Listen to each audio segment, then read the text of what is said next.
Power star తర్వాత mega power star గారిని అందించారు. వీళ్ళే కాకుండా బన్నీ, సాయి ధరమ్ తేజ్, వరుణ్ తేజ్ ఇలా ఒక తెలుగు సినిమాలో మెగాస్టార్ గారి మహావృక్షాన్ని మనకు అందించారు.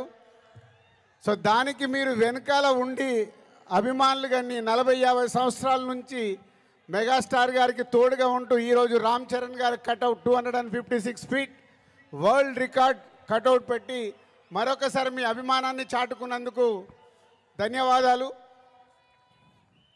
ఇక గేమ్ చేంజర్కి వద్దామా?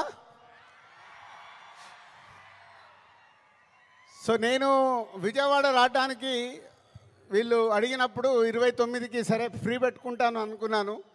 బట్ రావడానికి ఇదొక కారణం అయితే మన డిప్యూటీ సీఎం గారిని కూడా కలవడానికి వచ్చాను.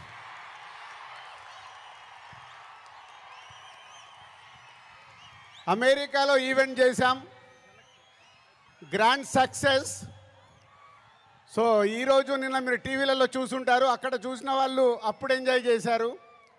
మరి అమెరికాలో అంత గ్రాండ్ సక్సెస్ అయ్యాక మన డిప్యూటీ సీఎం గారి ఆధ్వర్యంలో ఈవెంట్ చేస్తే ఎలా ఉంటుంది, దాని గురించి మాట్లాడదామని వచ్చాను.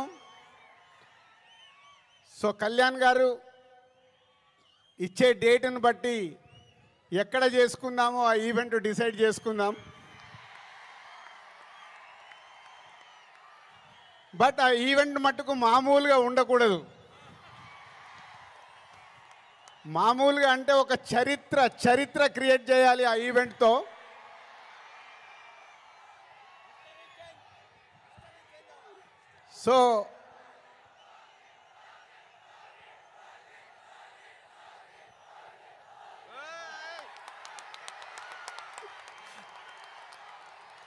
సో గేమ్ చేంజర్ అయ్యాక ఓజీ మీదకి షిఫ్ట్ అవుదాం. సో ఇందాక నేను విజయవాడకు బయలుదేరినప్పుడు 1 o'clock చిరంజీవి గారికి ఫోన్ చేశాను. సార్ సినిమా రెడీ అయింది, అప్పుడు మీరు చూశారు, మళ్ళీ ఫైనల్ది చూడాలి అని. సో ఇంటికి పంపి రాజు చూస్తాను అన్నారు. సో 2:45కి వారు సినిమా చూడడం మొదలుపెట్టారు. నేను బయలుదేరా, బట్ నా మనసంతా అక్కడే ఉంది, ఏ సీన్ ఎలా చూస్తున్నారు, ఆయన ఎలా ఎంజాయ్ చేస్తున్నారని. కరెక్ట్ ఇక్కడ వచ్చి కూర్చున్నాను, చిరంజీవి గారు ఫోన్.